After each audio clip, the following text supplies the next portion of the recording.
back, everybody. Hello, hello. Welcome to the Cluster Puck Podcast, part of the MHRT Network.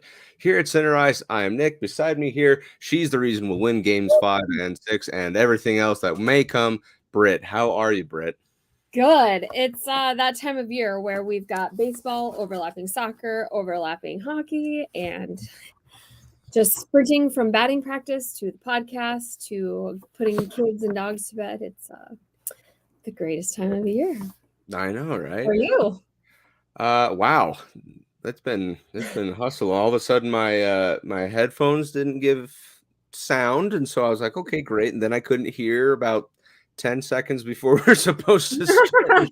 That's always the best time for stuff to malfunction. There you go. It's like always the best time, but I think everything should be good. If there are fits, I guess people would let us know. But first things first, don't forget to hit like and subscribe when you want to get shows just like the Cluster Puck, so you can get notified when they go live. You'll be notified. Wow, how many times can I say notified? I am all over the place today.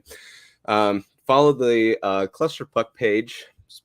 Specifically at the Cluster Puck Podcast on Facebook, Cluster Puck Avs on Twitter and Instagram. You can follow the MHRT Network itself at the MHRT Network on Facebook, YouTube. I believe we even have Twitch and Twitter, all kinds of stuff.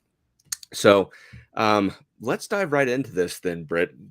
Avalanche are up 2-1 in the series. Your reaction on the first 3 games, did they go like you thought they would? How has it been different? What are your thoughts?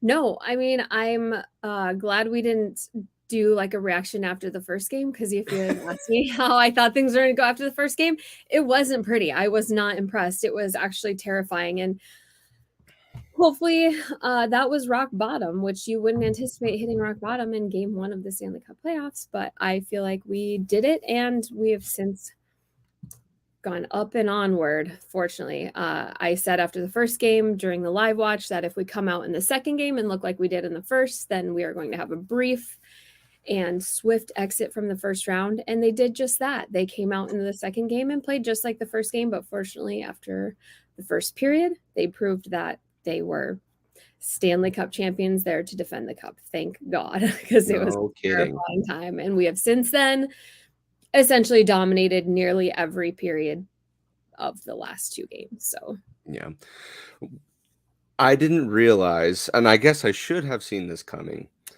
I didn't realize that Seattle was going to fire off on all cylinders immediately, right? I thought the game 1 is they were going to settle into being new to the playoffs, right? And that was one thing I was telling my wife the entire time is I like this Seattle team. But the one thing I really don't like is hearing the first time in Kraken history. And it's, it's like it happens to be against the Avalanche. That's the one thing that bites about this entire thing is right. That's what my dad is. I want to give them the very least first that we can to hear about for the rest of the playoffs. Like exactly. So it's like we've already given them a trivia question answer. We're already part of that, the negative side of their history. It's like who was their first ever playoff series win against, and it's like, well, us. That's what I said. I would like to deprive them of their first playoff win at home during the entirety of this series. I would like to win tonight and then win our next game and be done. Exactly. It's like, no offense to Seattle, great guys, great organization, but we want to repeat. It's like I feel like Vegas is kind of a one-off when it comes to expansion teams, because they go to the final their first every year. Cool, right? But I kind of feel like that's kind of fluky. You should ease your way into the success. Get all the goodness. Exactly. So I'm just gonna come out and get all the good things with no. They haven't really had to invest a whole lot of feelings yet. Exactly. And so that first game, it's a 3-1 loss, right? And there's a lot of people I know that would be immediately on, well, we're losing in 4. Like, we're done. Everything's And part of it is we're spoiled, but it certainly felt like that, especially when you consider other teams were truly getting blown out because it felt like we lost 320 to nothing. But Oh, yeah. other teams were truly getting blown out. So if a 3-1 loss is the worst that we put out, then we're really not doing too bad. We're maybe just a little bit spoiled. Yeah, it was. I mean, I was a little concerned just because they're not last year's Nashville. You know, they weren't just going to roll over and you just mow them down. You know, this was a team that beat you in the regular season series. So you knew they were going to put up a fight. It was just, losing game one in that fashion where they outplayed you, just plain and simple. So, and the thing is, there's nothing truly notable about what they're doing. They're just overwhelming altogether. No one stands out as a true all-star. No one is, and that's what people kept saying. Seattle is proof that depth overpowers all-stars. And then for a second, we thought maybe that's true. Maybe our depth will be the death of us. McKinnon can't carry the weight. Mac, Makar, and Rantanen can't do it. And then McKinnon came out and said, watch this, and turned one of the most beautiful spinning moves you've ever seen and went out there just a man possessed is the best way that they could explain it. I don't know if you heard the TNT panel interview after, but they're all terrified of McKinnon after that. It was last game, I think, after the third game. They're terrified of him. They basically nicknamed him the bone collector. And they said, we were winning in the last minute of the game, and they said, why were you so mad? And McKinnon said, I don't know, I was just mad. And McKinnon went out there and showed what happens. He doesn't need a reason. No, it's terrifying. He's a scary man. And then Biz came out. There's a clip that Biz said that as much as we love our Kachucks and our McDavids and Bedards and stuff, McKinnon is truly the most well-rounded player when it comes to a true passion, knowing when to turn it on, strength, power, skating. You can pick and choose what you value as far as skating abilities, but I think that McKinnon is the best skater in the world when it comes to his explosiveness. The explosiveness is far more valuable than somebody who can skate faster at 200 feet if we do a couple laps, but his explosiveness on the takeoff is a sight to see. It is honestly, I could watch videos of him just skating all day long. It's beautiful.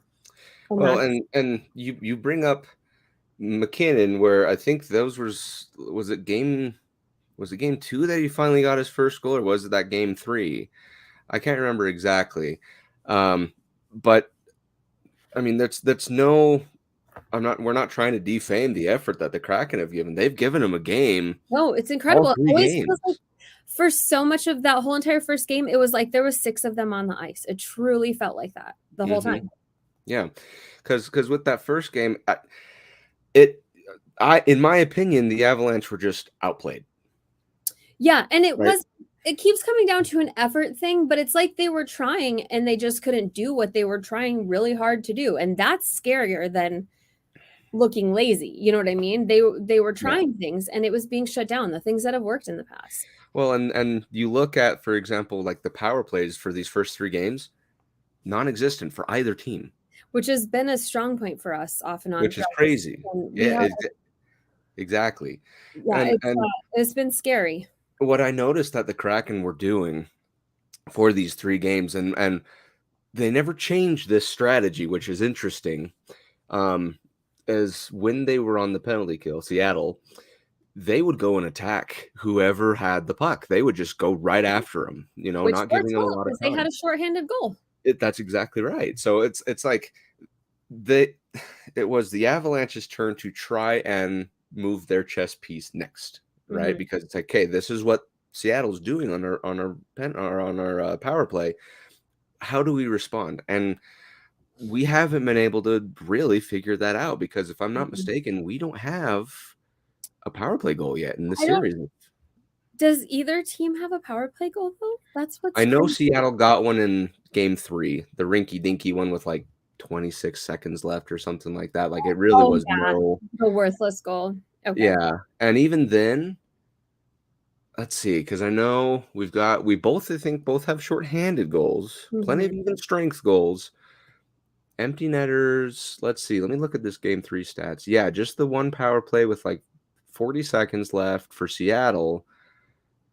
And then game 2, yeah, no power play other than, and then the one shorthanded for Seattle. So yeah, no true power play goals, meaningful, I should say, power play goals, which is crazy to me Which because we're the only team who has gotten away with not being absolutely.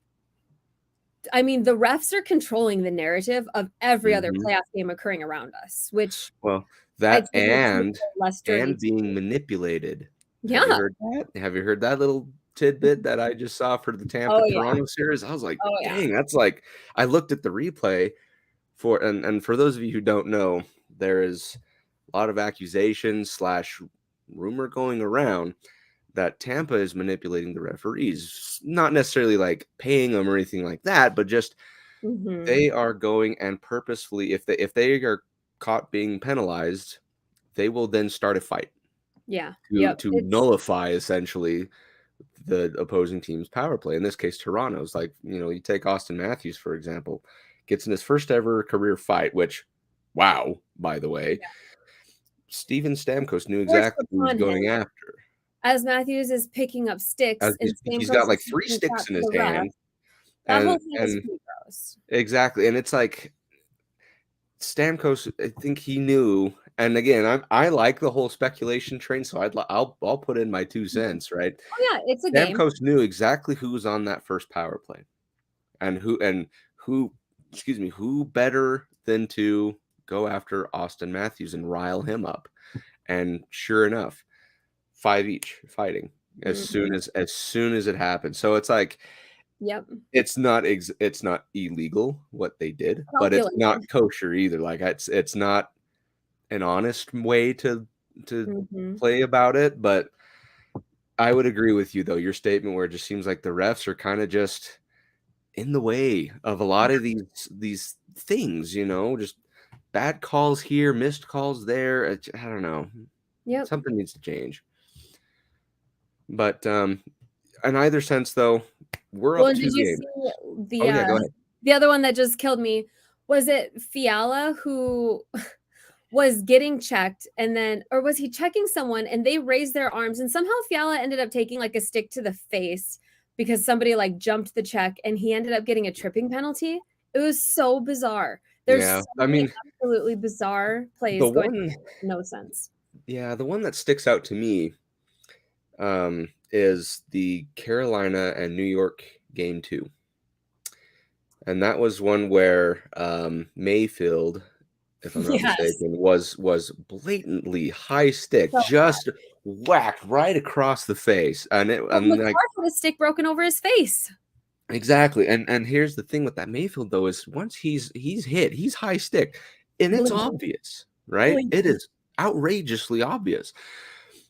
He is now like looking at the ref saying like, dude. And as he's doing that, here comes Carolina. And this is an overtime, mind you.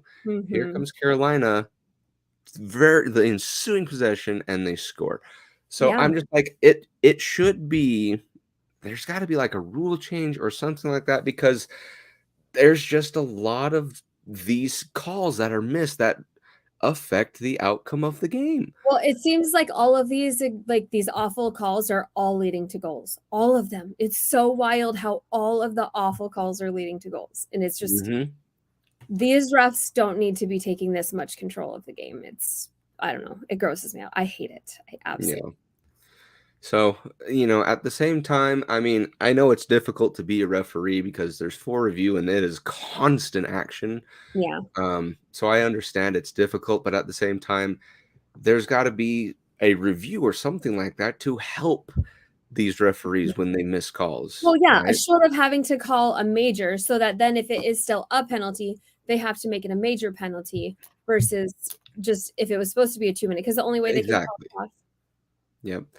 So it's just, I don't know, but you're absolutely right. The refereeing needs to be better in a lot of cases. Like Allie, my wife, her biggest complaint was with Wes McCauley, who he is in the hockey world. He's famous, right? Well, did you know of something where like the Toronto I don't know if it was the coach or the GM was a part of some lawsuit against Wes McCauley, something involving like a sexual assault. Oh, I just very vaguely heard that he had to like yeah, yeah. testify. It was kind of Oh, distance, yeah. but that's not, I The don't think hefty accusation, like for sure. Yeah, but I can't remember actually, but it's vague, but what you're talking about, it does sound familiar. But anyway, so Allie is not exactly thrilled with Wes McCauley's refereeing because you look at, I think it was game 2, and Mhm. there's like ejections and penalties galore throughout the game. Yeah, And well, it's didn't like, they have to stop the Bruins game because of like it was out of yeah, control? yeah. Like Yeah, it I was like missed that. Trent Frederick was getting mad at Lindell or something like that, and it's like the referees either need to learn how to control the game better, because it can't just Not be let it get once a there. fight breaks out, kick them out. It's like Yeah. that kind of takes away all the reason they play the game. But at the same time, they can't just let these, you know, little Mhm. scoffs break out and they just ignore them. There's got to be a healthy balance, but you know, who it's difficult. That's Yeah. the hardest part about it, is that it's all difficult to referee an NHL game, let alone a playoff NHL game. Oh, I would hate it. I don't know how anybody could ever have the heart to referee. I feel like you have to be a really level-headed person or a psychopath. I just don't see how there's anything in between, especially at that level. It would be terrifying and awful. So, yeah, I think it's a hard job, but also it's one that you chose. So, you Yep, better do it well. that's just it. And fans, especially home fans, will always see it one way. Mhm. Right? There's no, oh yeah, I guess I can understand this. They won't see it that way. It's Well, a and somebody thankless was job. asking me, are NHL refs full-time? It almost seems like they should have such a huge pool of refs that you don't have to see the same refs enough to end up with patterns Mm, and like feelings, I don't know. But then they also have to have few enough that they can have like the same playing field that they can keep the same I can't mhm. think the same way of calling things, but they can't even do that with what they have. So there's hardly ever any like recognized precedence for any penalty, it seems at this Oh point. yeah. Oh yeah. So, and that's just it. But at the same time, kind of like what we were alluding to, is there's got to be, especially in the playoffs, maybe not in the regular season, but playoffs at least, Mhm. Yep.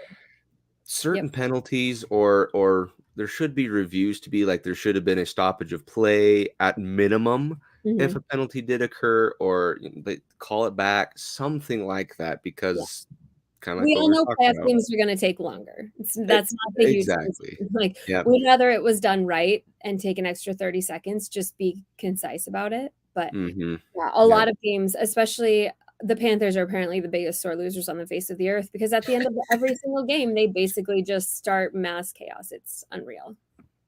Hmm. Yep. Kachuk has lost his mind. That's very true. He has. But yeah, I mean, I feel like we're fortunate that our games, especially like into the second game as we took command there, Seattle and the Avs both started finishing every single hit. Erod Oh had yeah. the biggest hit of the series so far. I can't even remember who he hit. I don't know why I got this like sunshine right on my forehead. That hit from Erod right in front of, was it our own net? That was the most insane hit that I've ever seen Erod even try to throw. And you've got Sam Girard out there finishing hits. Every single hit was And finished good with hits like too. good, hard, heavy Very hits. good hits. But it seems like we are fortunately going to be able to come out of this relatively unscathed compared to Tampa is down what already? Braden Point has been hurt. Tanner Hedman is Jeannot. hurt. Tanner Jeannot, and he just got back. I'm gonna see if I can. It's Yeah. bouncing off my mirror, but every team is taking huge, huge losses. The Canes, who did the Canes? They just had So, a big one the other night, didn't they? They lost. well, I know they were out Svechnikov to Mhm. begin with. Um, But oh, and then so the Bruins are missing, Bergeron. Bergeron. Yep. It's like and they just keep people just keep falling off, and that's my thing is if we can just get out of the first and second round unscathed, who knows what teams we're gonna be meeting. Oh, It's exactly. Carolina, yes, and that was from, Leinen. I think, a hit that nothing even, was called. I mean, it's bad. Yeah. And they've played relatively clean, the Avalanche and the Kraken, right? Yeah. Now, Yeah. granted, in these games, there's been quite a few penalties called.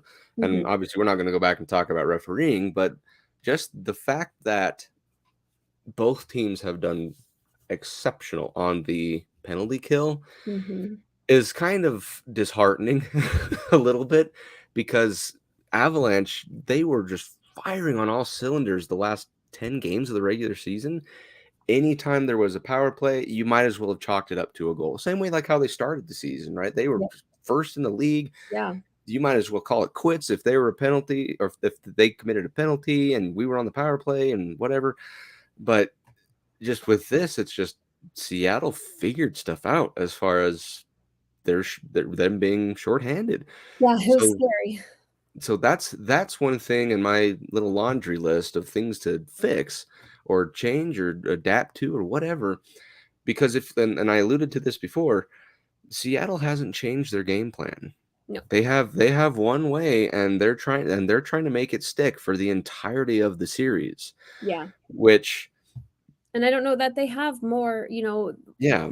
what can you do to adjust when we just get faster and that Hmm. vetoes their plan? You know what I mean? When we're actually playing our game, it essentially vetoes what they thought would work against Yeah. us. We're not playing our best. Because that's exactly the Jared Bednar way, is he adapts the game. Not, I mean, every coach does in-game tweaks. That's Mhm. not what we're saying with Seattle here, but with Bednar, he is adapting and changing how they're approaching the game, how they're handling, kind of what their goals are supposed to be, certain checkpoints, if you will. Like, if this happens, do this. If this happens, do this. He plays this algorithm game. Whereas from what Dave Haxtell has said with the Kraken organization is they are playing one way, and that's Mhm. it. Yeah. So it's worked for them to a point, Yeah. like take this game 3. We're up 3-1, and in 18 seconds they score 2 goals. Yeah, that seems to be the story of the games lately is all goals scored within a 4-minute time period. About a minute. Exactly. So clearly there was something done right. Now, here's where you really got to put give a hand to the Avalanche organization, is because that third period rolls around and they take over. That's the most crucial part, and the most crucial time is that third period, especially when it comes to these tight playoff games where the score isn't going to be big Right. blowouts like usual. Yeah. Yeah, they happen, but it's not a common occurrence. Yeah. Um, so it's difficult to say what Seattle's going to do for these next, well, at least 2 games, but who knows how many more. Yeah, But especially as we're gonna have to continue to mix it up because we have now lost Nuke for mhm, we don't know how long. who I knows how still have long. yet to hear a single thing. I don't wanna say I hope, but I mean, I would imagine it's like a close death in the family. It's hard to fathom what would take a man out of the playoffs when a broken foot didn't. So, Right? yeah, Let's see if government intervention and a very yeah, close let's death. consult Twitter real fast and see if there's anyone. Yeah, Um, so no Jack Johnson on the ice, no sound Val like Helm Nichushkin, will no be out. Darren Helm. That's fine. So that's yeah, so that's just it, is it's personal reasons, right? And that's And kind of Bednar what has we can exactly. We can speculate all we want about what it is. Like, it's for me, it's down to 3 things. If you really want to know my opinion, it's either a baby, they had a baby. So Drew Livingstone posted, "What I'm hearing is he may not be available for them for the foreseeable future." Yeah, so that could mean baby, death in the family. Or, and this is my hot take that hopefully doesn't get me into trouble, but there was a time a couple seasons back where Russia was trying to bring him back to the country for military duties. Yeah, which is kind of Yeah, so that's my other concern, is like they got him, like they found him, which and I don't want to isn't get he into. a little bit older? Isn't I don't know. I I hate it. mean, he's my age, I thought. Don't want to date myself here, but I thought he was like in his 30s. yeah, he was born the same year as me, 95. So I think he is 28. I think his birthday has already come and gone. So, yeah, maybe he is too old for it. So maybe but you know, that's my Yeah. fan theory. But at this point, I would say we can probably anticipate not seeing him until you do. Don't. Yeah, could have missed just the one game. Could be gone for the rest of Do you feel like first we can do round. this without him? Based off of based off of what we've seen with the Avalanche of old, aka everything they've done in the regular season, I don't think it's going to be that bad. It's definitely going to be a hard hit because Nuke, he is your forechecker. He is Mr. Forecheck for the team. That's going to He's our hurt. best two-way forward. Exactly. But given the fact that we were able to beat this Kraken team at home 6-4, 6-3 if you really want to take away that rinky-dinky fourth goal that Kraken had, but I don't think it's going to be too much of a concern because Kraken, would you see us going anyway? Beyond the Kraken, is that what you asked? Yeah, say we make it to the second round, because I mean at this point I feel like we will handily win the next two games. Maybe Seattle takes one. I just don't think it's going to happen at this point, but without Nuke, who knows? And then also this gets to the point where any other injury may be absolutely debilitating. And you might be exactly right with that. Maybe Nichushkin having himself out isn't the problem. It's what happens when you miss him plus somebody else. Yeah, we are missing our entire second line from last year's championship. That's exactly right. Yep. So to answer your question, let's say the Avalanche win it in 5, 6, 7, whatever it is, they win it, they advance, and Nichushkin's still not there. I think it depends on who you play. Yeah. If it's Dallas, I think it's okay. It's not ideal, and it's going to take a lot more work and effort because obviously it's second round, stuff gets harder. But if it's Minnesota, that's where it would be a little more concerning because Minnesota, they're not exactly known for being gentlemen in a gentleman's game, So we can only hope it's for the first round and that's it. But that's the hard part about the word indefinitely is you have no idea how long that definitely wasn't on my bingo card to have Nuke leave for personal reasons. Exactly. Yeah. So I would have been stressed out even if it was like Cogliano leaving for personal reasons. So well, with Cogliano, that guy could get shot in the head and be on the ice next shift. Yeah, that guy's indestructible. But whatever it is going on with Val, we hope everything's okay. We wish him the best, and hope for a quick return, or hope everything's okay at home with his family, whatever it is. He's especially because we don't know where he's at. We don't know if he went back to Russia or to Colorado. So exactly, yep. So it's up in the air, and privacy is important for these types of situations. So best we can do, just send him our thoughts and prayers. So okay, so moving forward, let's look about what's going to happen. We have a game tonight, game 4. We are 2-1 in the series. So my question to you, Britt, is this: how much does a 3-1 versus a 2-2 series affect the rest of the games? I mean, it feels like a world of difference. It does. It really does. And the faster we can close this out and get a little bit of break while Dallas and the Wild beat the crap out of each other through 7 games, because I really think that one could go 7 games, would be ideal. But yeah 2-2 does just not sit well with me, especially as unpredictable as this team seems to be right now. I feel like we need to capitalize as fast as humanly possible on these ones. So then that answers there. Excuse me. That brings me to my next question. Let's rewind the clocks and stuff. For this case, the Avalanche versus opponent B. Which is and you've been around the block and you've seen playoff games where they're all over the place, right? Which one feels harder to climb out of, being down 2-0 or being down 3-1? I think being down 2-0 just because you haven't proven that you can win. I think having that one win is like, come on, we've done it already. You know what I mean? You have the feeling that you know what it takes to win at least one game, but it's not necessarily a safe little bit of positivity because almost any team can. I mean, even the Panthers squeaked out a win on the Bruins, and it looks like That's the Bruins right. are swiftly going to just beat them right back into where they belong, which is honestly impressive that they're even here right now because they shouldn't be. That's But right.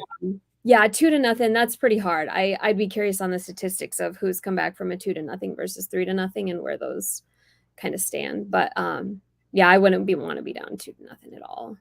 Yeah. And I feel like on the opposite side of that, so let's say back, going back, you are up 2-0 or you are up 3-1. I feel like it is a lot more difficult to win that fourth game for some reason versus when you're up 2-0 in the third game. That just kind of feels like the next block, Yeah, I don't know why.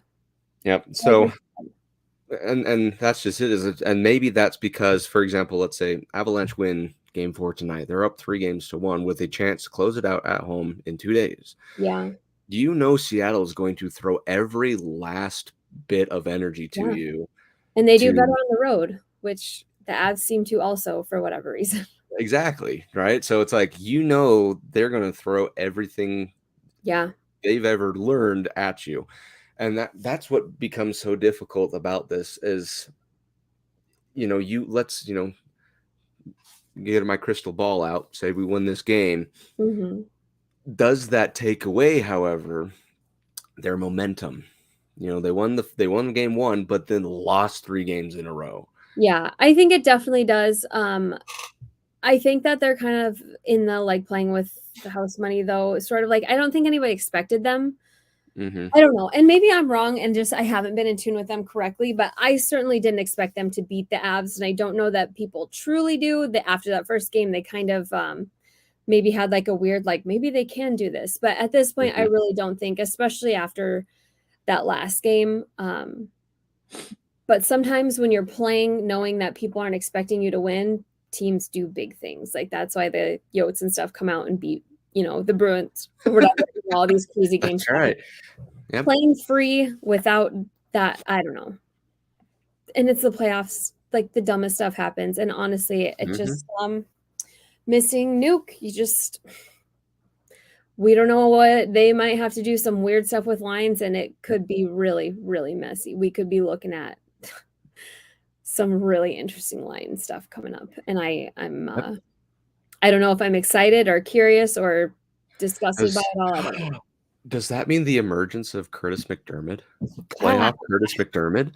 We might not have a choice. I mean, at what point are we going to be bringing these college students that we just signed up? Yeah, that's right. All these new signees. Yeah, I don't know if they've posted lines yet. If we just like pull a Cale Makar and bring them up and see if they just, turn into all-stars overnight. That'd be fantastic if they could. I don't know how quickly they usually release the lines. It's like an hour before game time, so I think, but sometimes it's different. I don't know. But here's so let's look at this game 4. Let's look just at game 4, I should say. What needs to be done in order for them to basically have the series almost in hand? 3-1. What needs to happen tonight for them to win?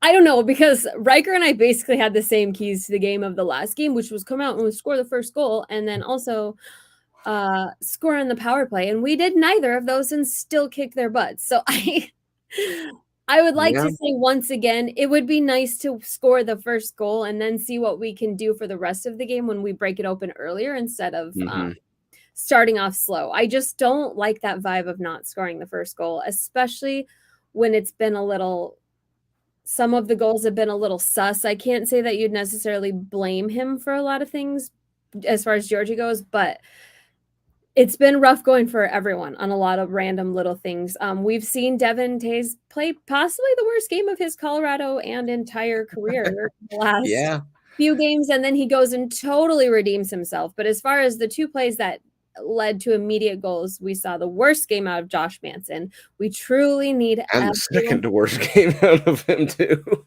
Yes, we got to have everybody playing well, and it's just it's got to come together. Yep, I would agree with you. I would also add, simply, piggybacking off of what you said when it comes to come out of the gates and score stuff like that. If you've noticed, I want to say all 3 of these games, the Kraken have scored first. Yeah, all of them. And we've had to claw our way back. But once we have the lead, we have done a fine job of not really holding on to it or having a scare of keeping it. Yeah. Case in point, look at game 3. We had 3-1 lead, and then all of a sudden became 3-3 within 18 seconds. Look at game 2. I think we had, was that also a 3-1 lead? And then all of a sudden it became 3-2 and all the momentum. Because they scored within. Oh no, just we kidding. had scored within 49 seconds, and then it was something like we scored in 2 minutes, and then they scored 2 in 40 seconds or something like that. It was. That's right. They had the 2-0 lead. We had to claw our way back, and then we got a late goal, and then for the last 8 minutes, it was all Seattle all the time. You thought for sure they were going to score. So that one, okay, I'll give that one a break, and then obviously lost game 1. Yeah. So it's for me, once you have a lead, build from it. Take that same energy and keep going. Don't stop, because that was one thing that frustrated me throughout the regular the season is we would have a lead and we would find a way to not have that lead. We'd be feeling super good, and then it's just like a ball drops and everything is, I don't know, it's just very odd. Very odd. I can't find any lines for tonight. So yeah, they must not be out yet. Yeah, let's see. So yeah, we'll have to see who's there. And we'll find out soon enough, I'm sure. But we'll just have to see the long-term, because there's obviously the short-term effect without having Nichushkin and the long-term effect of not having Nichushkin. Right. Is, like I was saying, we don't know what it's going to be, and hopefully it's something that will not affect play. Maybe, and there could be other people that step up, like Evan Rodriguez, JT Comfort, Newhook. That would be one that would be fantastic. Is Alex Myers? Ben Myers, yeah. And these are the times where Malgin, these guys can set themselves as true NHL players. Newhook just about did it last year. This year has certainly been a struggle, but they can solidify themselves as, tenured NHL players that are they're not AHL up and downers. So exactly, nice to see them do that. And this is, if you're going to, boy, do we need it. No kidding. It's already been difficult enough with the injuries that have occurred over the season, but with the playoffs, it stings that much more. And I do want to defend myself a little bit when I say we're going to be fine. I still think that, but that doesn't mean that there's going to be a lot of additional effort and sacrifice given because of no Val Nichushkin. People don't realize this. He is a very important part of our offense. Very important part. $7 million part? Is that? Yeah, a little bit. Or yeah, that we signed him over Kadri. So that's right. Yeah, we picked him. That's actually good. That's a good point. Yeah. So next question then. We have, obviously, we've won 2 games, we've lost 1.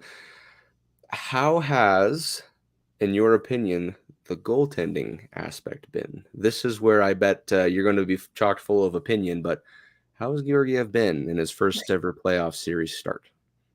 It's hard to even, the goals that he's given up have come from such wildly poor play most of the time on the Avs part that it's hard to blame him on some of them. Like you've got the one play where looks like he straight up toe picked and fell, which it's like, as a goalie, there's nothing that goes unnoticed. So while a player might catch an edge and fall 10 times a game, goalie just has to do it once and they're letting in the first goal of the Stanley Cup playoffs. It's just like, sucks, man. And you don't see an NHL goaltender go down with their leg pad face down like that. So you can tell he clearly was falling. He was working to get in position. He made that huge heel save that was honestly probably changed the dynamic of the whole entire game and maybe the series. Had he let that in and we ended up getting blown out, would have changed the feeling of a lot of stuff if we didn't win that game. I don't love it. I don't hate it. I would like to see him steal a game for us tonight because he may very well need to do that because I'd imagine that the vibes are we knew that game might be gone, but losing Nuke is a big slap to the face. And maybe they knew something was going on, but I'd imagine that they didn't, or I just can't imagine that they anticipated losing Nuke for the playoffs in any, but yeah, and I've said this before, he is going to have to steal games for us, and this might be the time for him to step up and do it. I don't think he's played poor, but he certainly hasn't gone above and beyond. So I'd like to see it tonight, honestly. Even if he doesn't have to win the game for us, I'd like him to save more than he is expected to and just really show that he's ready to carry this team because that's what we're going to need, and that's why we bet on him.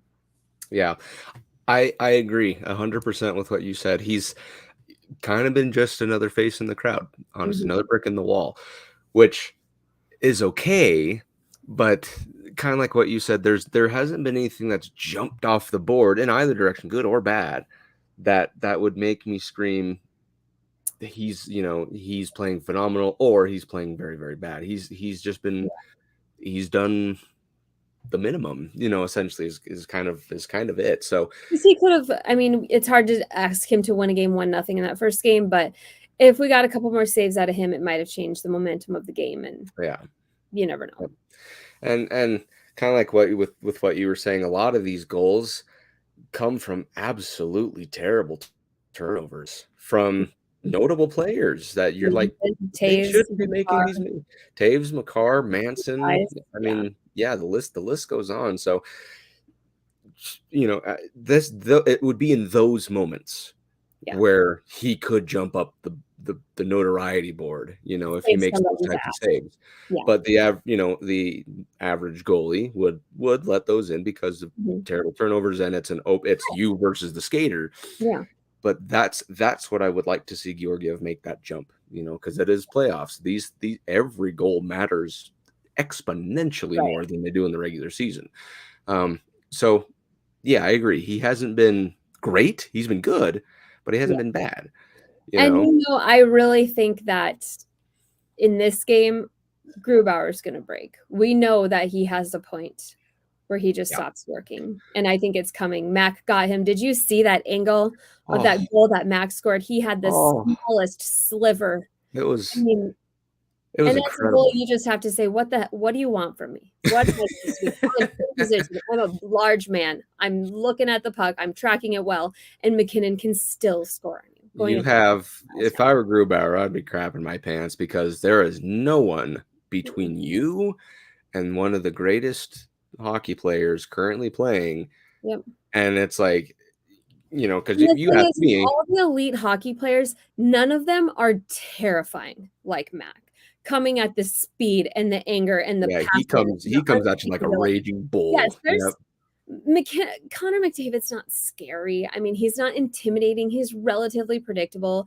Austin Matthews and Marner, I mean, they're both kind of soft. They're not but McKinnon is all of the things that as a goalie, it's his anger that fuels his speed, and that's something that makes the goalie question their positioning, their angles, how far out they want to be. Do they want to challenge him that far out? It's the same thing in men's league. Like there's certain guys that I'll come out and play harder, and then there's certain guys that I don't know if they'll just straight up tackle me, so I play them differently, and they probably score more goals because I don't want to die today. That's right. Thinking that. McKinnon has hit the next level. I mean, that's just him, though. That's very true. Everybody knows it. And that's just it. There's a very fine line with Nathan McKinnon, from what I've seen, I should say, is there will be times where he takes the game because he is willing himself to do that. Like it's like he's like, okay, children's play is done, it's my turn, right? Yeah, and that's what was kind of sad at the end of that first game. You kind of felt like he was trying to get to that, quite get to it. And that's the second part is so there's a difference that he does between how do I put it? Dominant energy and rowdy energy. Yeah, he gets Because very chaotic and uncontrolled. because on the flip side of that, there's a lot of times where he tries too hard and it Right. ends up being a Over stick mistake. handles, he is dribbling like a man Exactly. of cocaine. Right. However, I think, he has come to terms with how to achieve that, right? And it was apparent as soon as, as early as last season, because there were times last season where it was just he said, "It's my turn. Everyone sit down and take out your phones because you're going to want to get this on camera." Mhm. This season, especially during that losing streak between December, January, that kind of we're just Mhm.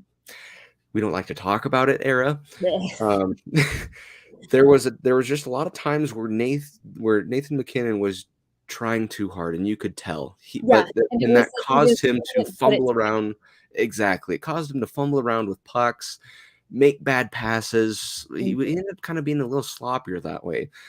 So when he's on it, he is on it for a while, and since he's on it now, you hope he doesn't stop. Something we also need to continue doing. McKinnon may not have been scoring all the goals, but we have been winning some seriously important faceoffs, and we have scored some bad Yeah. ass goals off that Mhm. faceoff move that we've got. We got Seattle 2 or 3 times off that, where we've got the first one was, I think McKinnon sent it to Bo, who sent it immediately to Makar, and is that where we got the faster than the speed of light Oh shot my Makar? I gosh, think it was a that puck 92 fast, mark. and he said at the end of the Oh, game or beginning of the game, he was like 80% or he was feeling pretty much there, and I'm like, "That's pretty much there?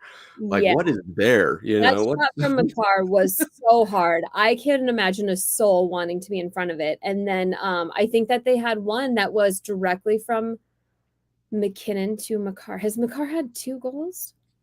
Uh, But let's anyway, we're winning very important faceoffs, which is not something we are known to do. And yeah. it's working for us in that offensive zone. We are especially Comfort is killing it in the faceoffs in the playoffs so far.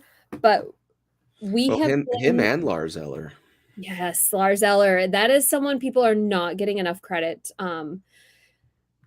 I know that he is not scoring goals, but it's not what he's here for. He That's is exactly putting in right. so much little, dirty, important work. And honestly, thank goodness, because Nieto, I mean, as much as we love the guy, he's been relatively, not Quiet. super helpful, but Lars Eller has really been making very important, Mhm. subtle moves continually. And that and that was one of the things that they specifically said we wanted from him. So Yep. he's doing exactly what we brought him here for. So I don't have a complaint in the world about him, honestly. Yeah, and I'm the same way. Now, obviously, everyone would love to see everyone score, right? That's kind of Mhm. the whole reason behind the fandom of hockey, right? Right. But there in the intricate details of a team, there are positions and roles within that team. And Mhm. Lars Eller, I think, is fitting it perfectly. Just kind of like what you said, he is there to do a lot of the gritty, grimy stuff that it doesn't really get a lot of recognition, but it really makes quite a difference, when you really put, pen to paper type stuff. Yeah. So he's been great, kind of like with what you said. JT Comfort's been great in the faceoffs. Mhm. And again, I said this a lot. Avalanche aren't good with the faceoffs, Yep. but when it comes down to it, they have been getting those that have mattered the most, which is huge. Yep. Yep. So looking ahead now for this week, then, Brett, I believe on last week's episode when we were doing our predictions, we did say Avs in 5, which we're still on track to do. Are you still confident with that prediction? Yeah, I think I am.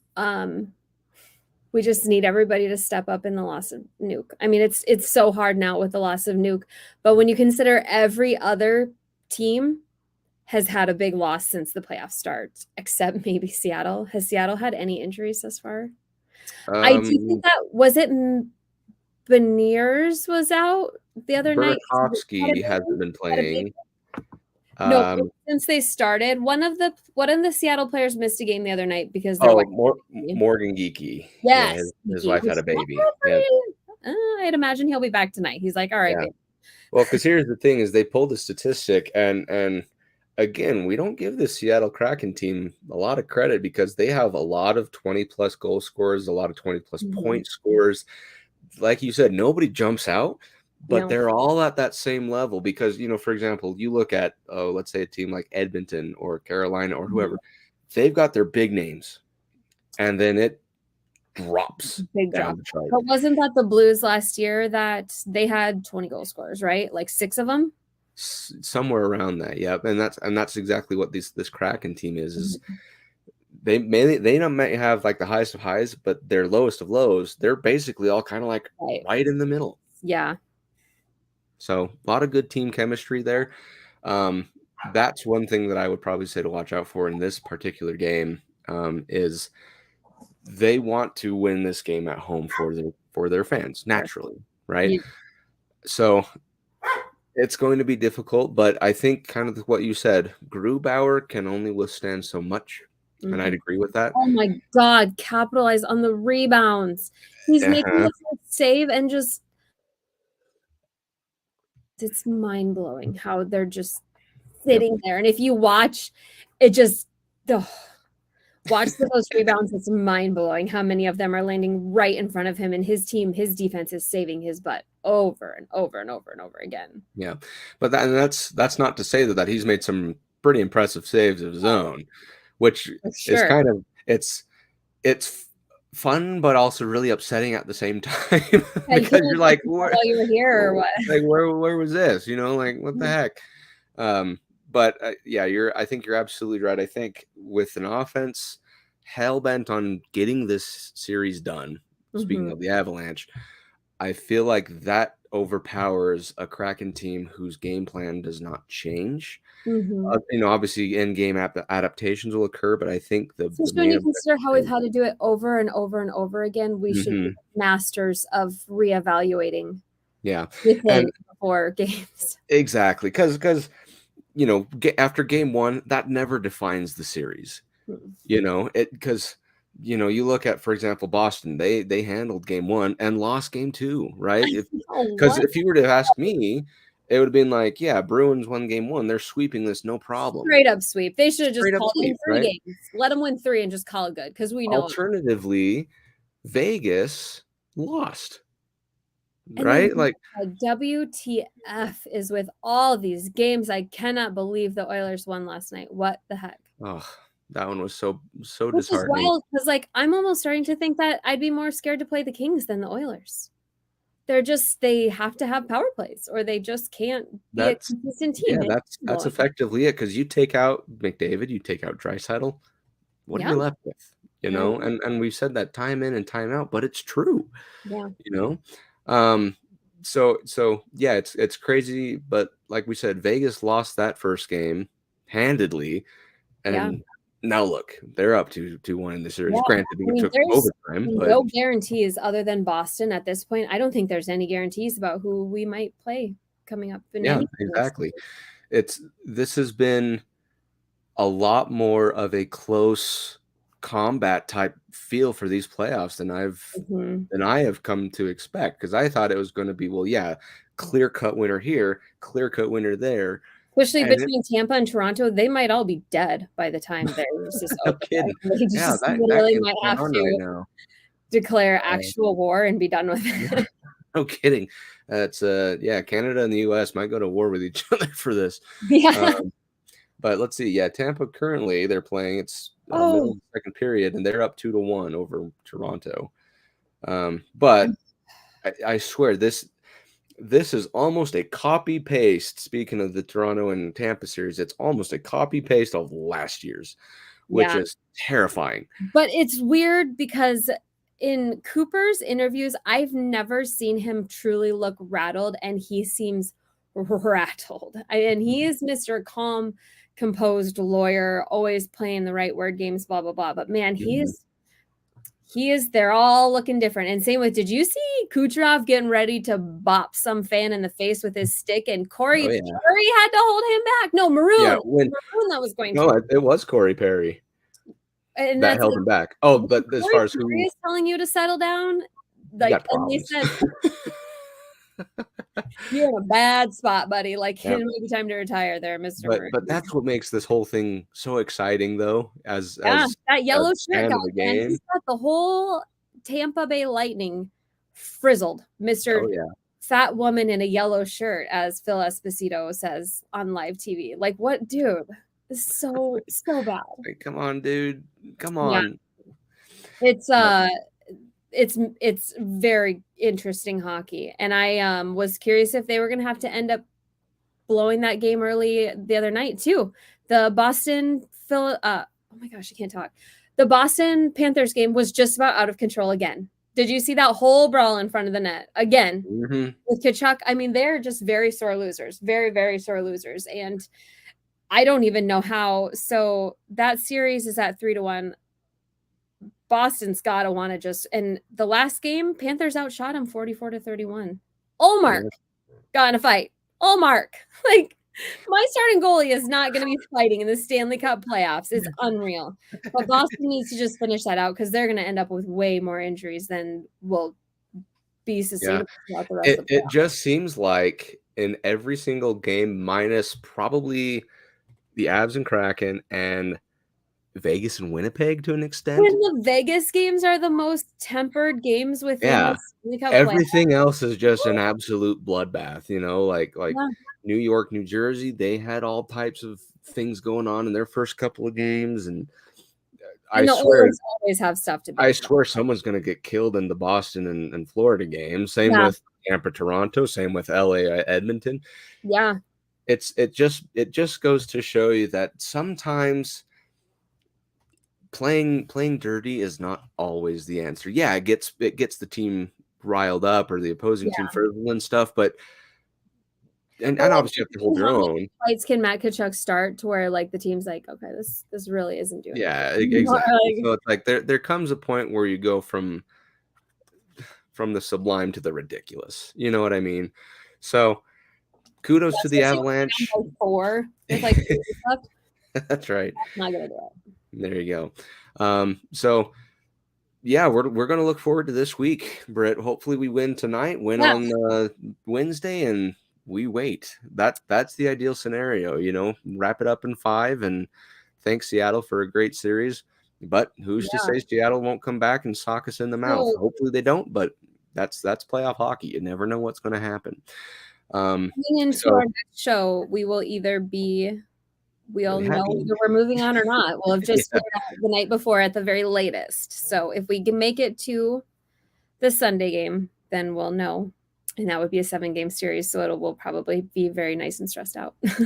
That's right. Because game 4 tonight, game 5 Wednesday, game 6 Saturday. Yeah. So next week, it's either we're talking about how we advanced or how we didn't. That's basically it. So hopefully, like we said, we win tonight. Take them out of their element and wrap it all up in a couple days, and everyone take a little break and hopefully get Nuke back with whatever's going on. Yep, we can only hope. So, I don't have anything else to add, Britt. I believe that kind of wraps it up. So no, I was trying to look one more time and see if I saw some lines, but I'm not seeing them yet. I will. I'll retweet whenever I find them. But okay, great. Okay, well, thank you everybody for watching the Cluster Puck Podcast, part of the MHRT Network. Like we said before at the beginning of the show, if you like what you saw here, don't forget to like and subscribe and follow the MHRT Network so you can get notified when shows just like the Cluster Puck Podcast go live, so you can get notified for all these shows. We have a variety of different shows every day of the week. Remember, Watch Party, the Neighborhood Watch Party, Mike. Yes, I believe they have the Neighborhood going on tonight. So if you want to join in on the fun, please don't forget to stay on the channel. Once puck drop happens at 8:00 Mountain Time, feel free to join in. Those things are rowdy. I went to one. It was amazing. It was a lot of fun. And I know Britt, you like to make cameos pretty often in there as well. Yeah, I try. Yep. So yeah, the Neighborhood is going to be happening tonight as well. If you like our show specifically, you can follow us at the Clusterpuck Podcast on Facebook, Clusterpuck Avs on Twitter and Instagram. Just so you can keep updated with additional news, scores, game time, stuff like that. So with that being said, we hope that you guys have a great rest of your evening. You guys are going to enjoy Game 4. Hopefully it comes out with a nice hearty win. Exactly. Yeah, so I believe that's it. So let's take an hour, breathe for a second, get ready for Game 4, and as always, playoff style, go Avs go. Even when you feel low, you can still go. Even when you feel slow, you can still go. Even when there's no hope, you can still go. I never answer to no, man, I still go. Go, go, go, go, go, go, go, go, go, go, go, go, go, go, go. Hustle hard, hustle every single day.